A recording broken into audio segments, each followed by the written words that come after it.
Hello and welcome to another in my series of client interviews. Today I'm going to be interviewing Sophia, who's going to be talking to us about identity and the effects that has on your business, which is a really interesting topic. Towards the end, we'll also be discussing why she's come to me, what kind of benefits she gets, just as a way of letting people know why people should come to work with me. So to get cracking, Sophia, would you like to introduce yourself, who you are and what you do, what your business is? Thank you. Thanks, Julie. My name is Sophia Andreski. My company is called Sophia's Gardens, and I'm a qualified landscape architect and garden designer. So my passion is to create enticing landscapes and valued gardens. Okay. And I can actually vouch for your work, can I not? Indeed. Having had our back garden designed by you, and it's actually being featured on TV, so it is a very lovely garden and I love to spend time in it. But enough about that. Let's get into this really interesting topic about identity. So what brought this to mind? Why did you want to discuss this today? Where's this kind of questioning about your identity coming from?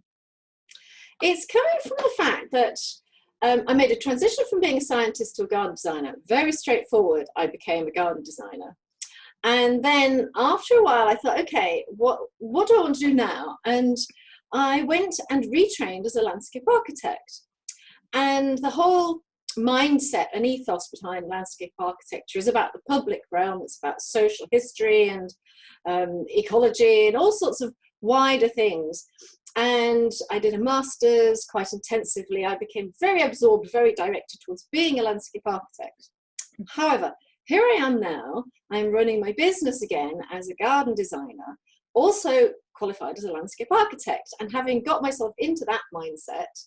And now I find myself, they're not dissimilar, and landscape architects work in gardens and vice versa.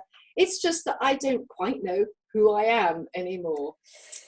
It's really, as I said, it's a really interesting topic. I think a lot of us identify with our roles or our jobs because we get so involved and we're so passionate about what we do that it's actually quite easy to do. So how do we get out of that though? Yeah, so the question is, for me, is I feel that your identity really directs your business. Who are you? What do you do? Well, suddenly, if you're sort of slightly amorphous, you think, so you have a stumbling block right at the outset of any conversation. Instead of being able to be very clear, and all those other things from your business drive that, are driven from this identity. I am a thing. This is my special bit of the thing that I do. So you've got all your marketing speak, all that stuff. It's driven from this sense of identity right at the basics. And most of us who go into business for ourselves, we do it because we're passionate, because we're passionate about a thing or something that we do, and we identify with it. So I find myself, really, I've got this difficulty. I need to resolve and decide who I am. Yeah, I totally get this. But from what you've said there is, we kind of want to put ourselves in it's not put ourselves in a box, but give ourselves a very specific identity that we think is necessary for other people to understand. Mm-hmm. And I had this in terms of thinking about my personality as being very kind of at opposite ends of the scale. So there's certain things where I'm really fun-loving and playful, and there's other times when I'm very serious and very focused. And that's where my kind of dance and the developmental stuff came in. And I had this mindset, so you mentioned the word mindset before. I had this mindset of it had to be one or the other. Like they were conflicting. Uh-huh. How are people going to understand that I do both, and they are valuable, and they will have, they will get the benefit from those. And it was actually somebody who said to me, well, that's just you. It kind of works perfectly for you. Yes. What's the problem? Now, there's just a question. There's a good question. The problem is that Landscape architect is something that most people don't know what it is. Garden designer, they do, but that tends to say gardens. And landscape gardener is a really amorphous thing. People think, well, you're actually the builder, and that's certainly not where I'm at. And I don't think people quite understand the wider job that you have to do as a garden designer, and certainly not the wider job you do as a landscape architect in one world. You see, the worlds are quite different also. So the public realm work, everybody knows who a landscape architect is. And in the, as well as garden designers, it's partly public comprehension, so that I can give myself a working title effectively. You know, this is who I am, so that you can understand who I am, what I do. That's so it's not simply I know what I am in that respect. It's just I haven't been able to frame it in a way that I feel encompasses the whole thing.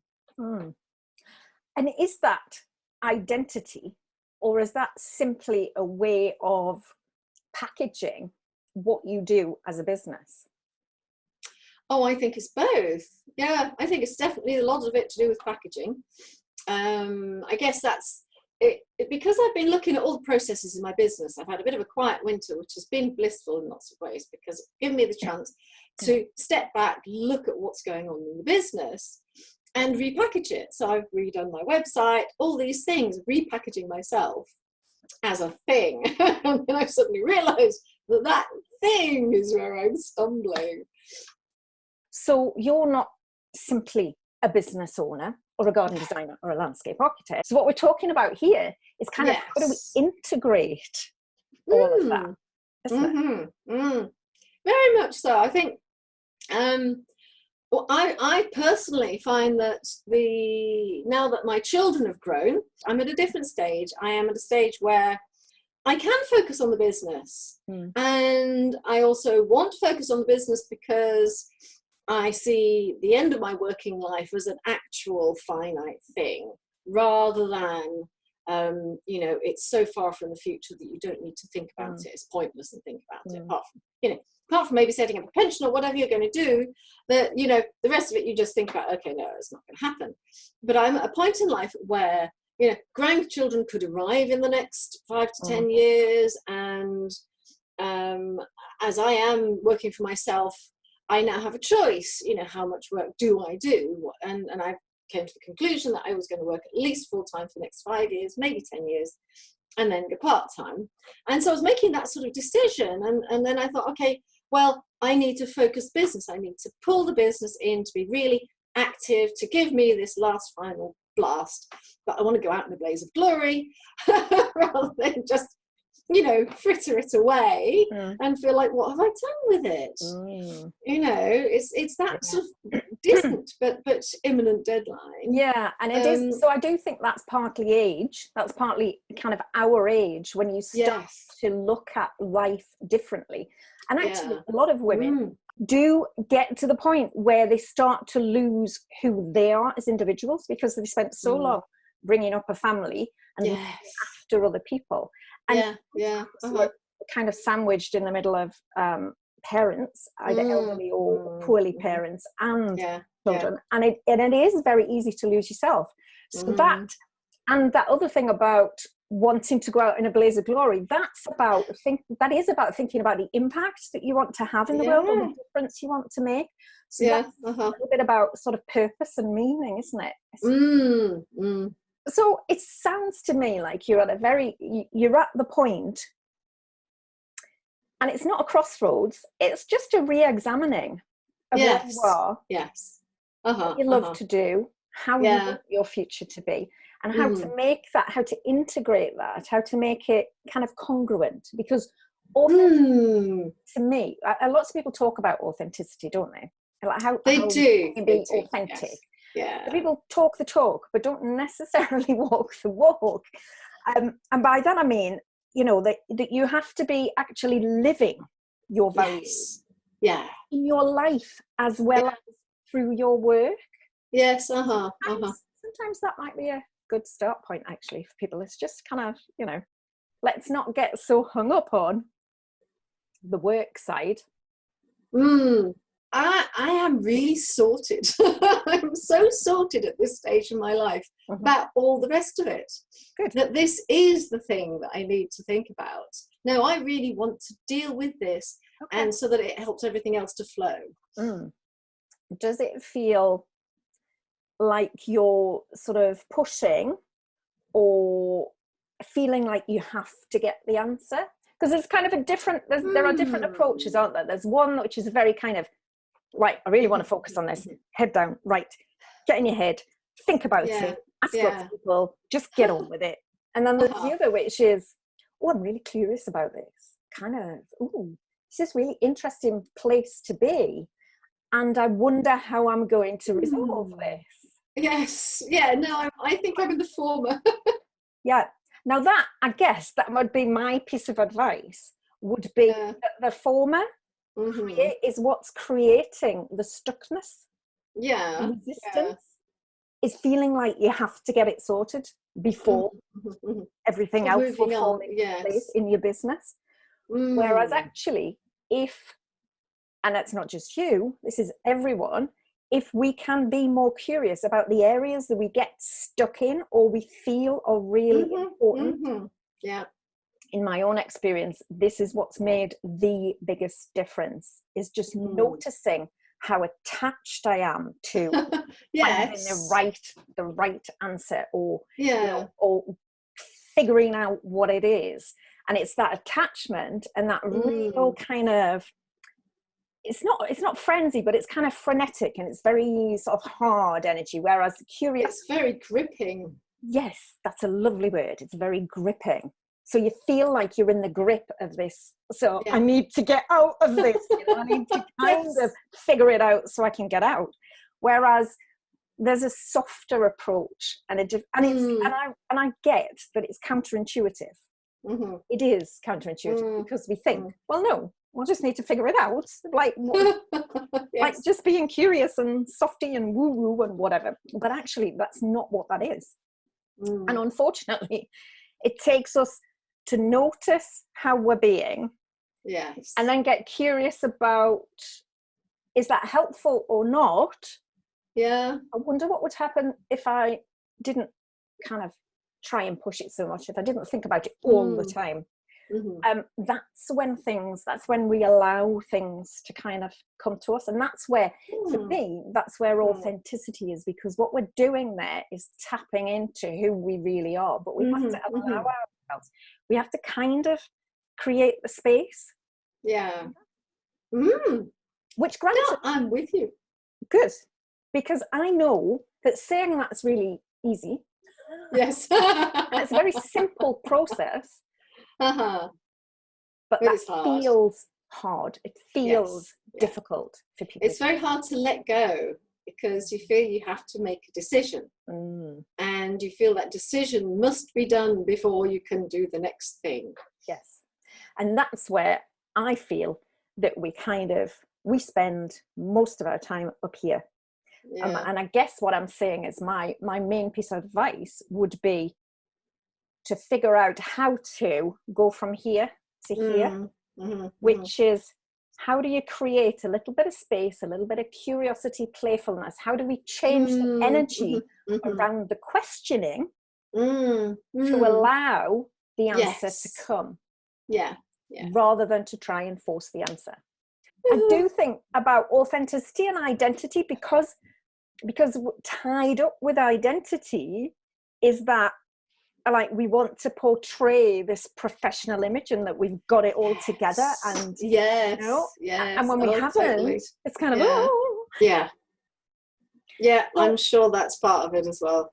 So given that what I've just talked about, that kind of gripping, that, I love that word that you used, it kind of grips you, this need to kind of get it resolve sorted. it. And the other alternative, it's just the other side of the same coin, of being a bit more curious and playful, and noticing when you're not, because that's the thing, isn't it? It's easy to say these things. Like, how does that feel to you, just saying that? For me, it's I have noticed now, because you've been talking about being curious and playful and all that sort of thing in our meetings, and I have noticed that I feel like I've got a little bit more serious. And it would be nice to feel very playful. I think that's a really nice thing. I'm not quite sure how to transition from the, now that I'm sort of rather serious and intense trying to find this identity thing out, how to transition to the making it more playful, making it a bit more fun and a bit looser. Because I just don't feel quite in that place yet. Yeah. Sadly. No, well, I get that. First of all, I think there's a difference between, we can still do serious work and be serious, but do it in a playful way. Do it in a kind of a way that doesn't take ourselves too seriously, if you like. Yes. To kind of make that distinction. The other thing is, you're saying, I don't really know how to transition. What that says to me is, we're back here. Actually, that's okay. Thank you. That's okay. Possibly we just write a question and we answer we kind of come back to it, because I use journaling. I use lots of different things. Lots of my clients use different things like that. And it's something that I resisted for years. It's there are a lot of really simple things that we can do that we think, well, that's too easy. It can't be that easy. Yeah. But that's where we kind of get the two words mixed up. Simple does not necessarily mean easy. No. So there isn't a right and wrong way. And this goes back to identity. I mean, it's partly personality as well. I do take that on board, that we have different personalities. So, so for some people who really like to plan and to do things, and other people might be off the cuff and spontaneous. And I'm at the same end of the scale as you are in terms of planning. I'm not a particularly spontaneous person.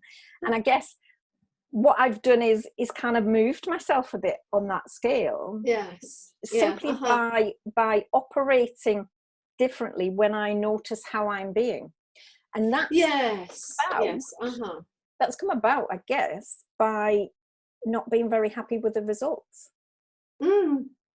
By realizing that me being stuck in, driven, gripped by, I must figure this out, is actually keeping me there. It's the thing that's keeping me there.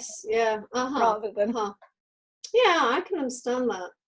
Leaving it there to sit and filling something in occasionally is probably, well, it's got to be a better way of just progressing, because you've got to get on with so many other things anyway. Well, there's a couple of aspects to that. I mean, you can ask different, more playful questions. How do I describe myself, or what words kind of would people... Good question. So it can be, it's not who am I necessarily, it's what are the words that link to both landscape gardening and garden design. It's kind of that, just sort of play with the questions. Lots of questions and go, don't like that one. Okay, I might look at that one. That's a thought. Yeah. And the other thought is that very often our clients or our prospective clients can help us with this if we're not so attached to feeling like we need to have it all figured out before we speak to them. Because in my experience, and actually it's partly us and it's partly our clients, and there's that marrying of the two. So maybe talking to people and saying, actually, being honest about, well, I do this and I do this, and I'm not quite sure how to describe that yet. Yes. Good point. I like that phrase. I like that phrase. It's a really good one. People then see you, I think, as authentic. I think we can get so hung up, and I think it's linked to identity, but it's also linked to things like perfectionism and wanting to be professional. There's a whole list of things linked up there, and all that gamut, of things that one really shouldn't be following up too much on. Like the perfectionism. It's my hardest thing to stop and to let go and say that's, you've got to draw a line on it. There's a great phrase called having a design freeze, because it's really well known that designers can't stop. You can always find a new way to improve something. And so what you do is you say, okay, at this time, at this date, you have a design freeze. And it allows you to say, I could come back to this and do some more work if I find it necessary. But you just say, I must stop now because it has to carry on this other, the garden creation process has to continue, or the landscape process has to continue. The client has to see a copy of something at some point, and you can't just make it better, and then they're waiting for weeks. So, you have to choose a moment. And that's quite a good thing to say, with the identity thing. We'll have a little bit of a design freeze on that so that we can carry on moving on. But it's not a thing that you can't revisit. In this case, I actually want to keep it as more of a rolling thing that would carry on alongside. But the whole, I must define myself instantly and get this thing done and out of the way, maybe that needs a design freeze. Now there's an interesting thought, Sophia. So that's a really good, it's a good phrase. And my phrase, because I always call myself a recovering perfectionist, my phrase is good enough. So I like that one, yes. Where, you're good, your 8 might be somebody else's 10 anyway. Or yes, it's a very good point.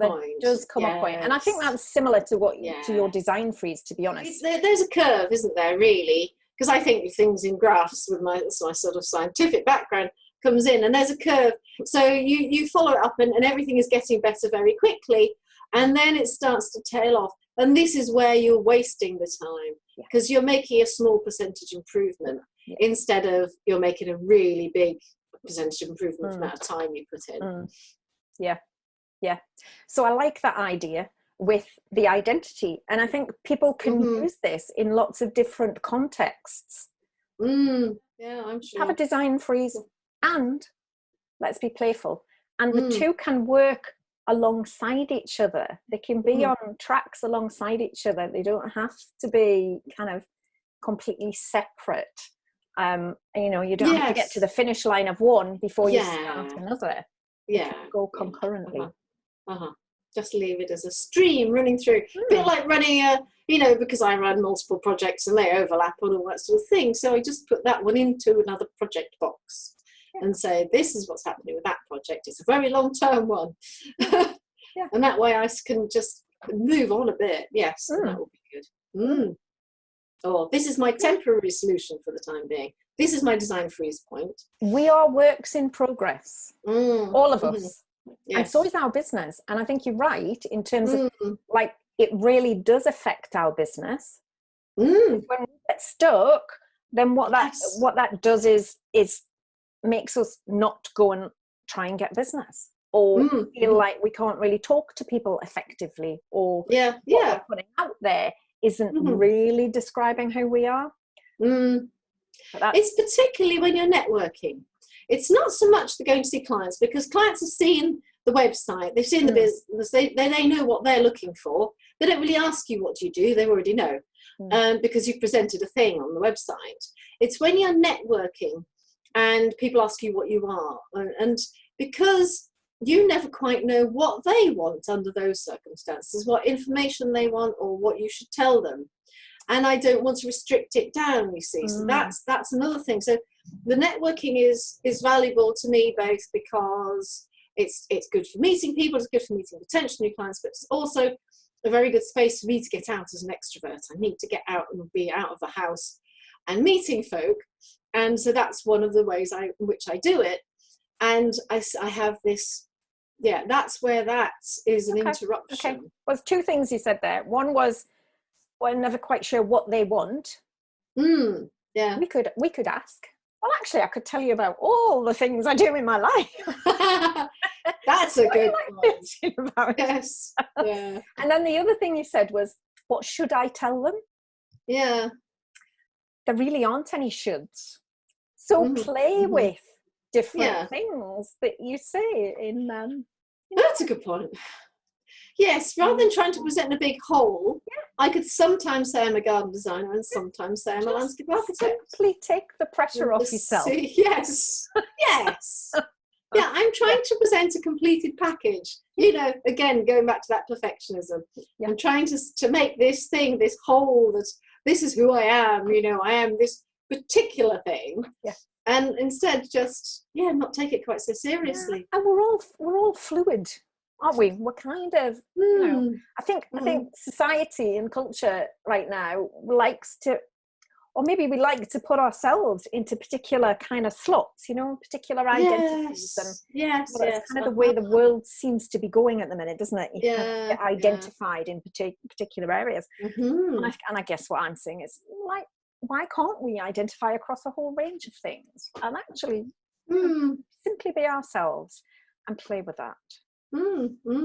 So I'm not sure if we've come up with anything definitive, but I think it's really interesting. It's just a really interesting concept, and it's so true that probably when you're in business for yourself, it's even more true, because you feel that people need a certain amount of information from you about your business. If there's a lack of clarity, or there's kind of, you know, there's a lot of integration going on, then it can feel more difficult. So I think if nothing else, hopefully people have got let's just take the pressure off a little. Yes. Ask some different questions, be a bit more playful, be yourself. Don't be afraid to be yourself and say, not quite sure at the minute.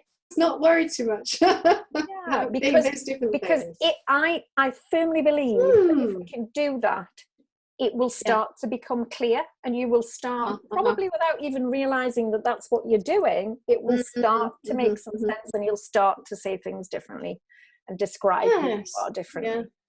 I think I'm really happy with that thought, because I go to a networking meeting, I can just tell people whichever one I fancy. Or yesterday I was working on this with my landscape architecture hat on, and today I'm working on this with my garden design hat on. And yes, that already feels a bit lighter. Already feels lighter, and it already feels like I don't need to make myself into this one perfect whole again. I am two different types of person at the moment. Integrated beautifully as a whole you. Yes, thank you. Uniquely you. Uniquely integrated, yes. Yeah. Cool, I feel. Well, thank you, Julie. Good. You're welcome. So before we kind of wrap up, I just wondered if you could say a few words on what made you want to work with me and what you're getting. Obviously, we've worked together in the past when I've been your client. Fairly new in the relationship in terms of coaching now, in the small group coaching, but maybe if you just want to kind of tell people. Yeah, sure. Well, quite a while ago, but after Julie was my client, there was a really nice group that Julie set up with a lady called Catherine, and I had just moved to living on my own and running my business from home, and I knew I wanted to get out and have some support, meet with like-minded folk. And that group was just a joy. I think I went to every meeting. I really loved it. And we had a lot of fun, and we did some dancing and all sorts of things. It was light-hearted, and I came away with so much benefit from that I knew that when I got back into the business now, that again, I needed some help. I needed to get out and I need group meetings. I can't do things online so well. I procrastinate and put them off, and I don't engage as well. And I really need that face-to-face joining in with folk and talking things through. So when Julie set these up again, and I knew that I needed some help, and I wanted some accountability, because I have no staff members right now, and so I knew Julie was a person, basically. Definitely the one I wanted to go back and work with. Okay, that's lovely to know. Thank you. I mean, I'm the same in terms of all of my work now is group work, and a lot of it is face-to-face. Most of it is face-to-face, because that's where I feel I can give most value, but also that's what engages me most. That's where I'm at my best. So yeah, it's been an interesting journey, and that's a business journey in terms of, you know, how you set up and what you kind of the kind of packages and offerings that you put out there. So is there anything in particular that you've been getting in the last month or so? Or I think the accountability is very important to me, just to reiterate that one. And the feeling that somebody is engaging with what you're doing, you know, you've got this additional person who's looking, and also you have quite a different perspective. So that's really valuable, you know. I can get very engrossed and very engaged and tramlined, and you're looking at it from the side saying, hang on a minute, you don't need to be doing it like that. Step outside, think about it in a different way. And it's so helpful, you know, because even if I'm going to carry on, even if I might blithely ignore you, carry on doing that thing, I at least have had that moment of, you know, thinking outside the box, and you know, redeciding that I'm doing it the right way or the wrong way. It gives me that opportunity. And just simply, plus I have somebody checking up on me, you know. And that's the accountability bit again, which you've said you definitely need. I definitely need most that. of us need that when we're stretching ourselves, and because we have lots of setbacks and challenges, and we want to misdirections and things like that as well. That's lovely. Thank you for that, Sophia. So where can people find out more about you and what you do if they're interested? My website is Sophia's Gardens, and that is all singing and dancing now. It has some lovely examples on there, and including my garden page, including Julie's garden. Yes, all nice new fancy pictures. Because actually, I really enjoyed remaking my website. That was a lot of fun this winter, and making decent sets of befores and afters, so that you can go and see how, you know, what it looked like before the circular bench went in, what it looked like before all the things, and then, you know, all the nice features, that lovely pergola. Yeah, I do like it before and after. Yes.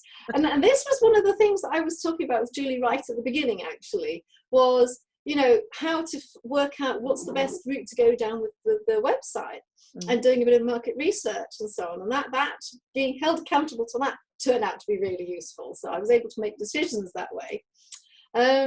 So there we go. So there's the website, which is lovely. And then I'm on Facebook and Instagram and LinkedIn and Pinterest.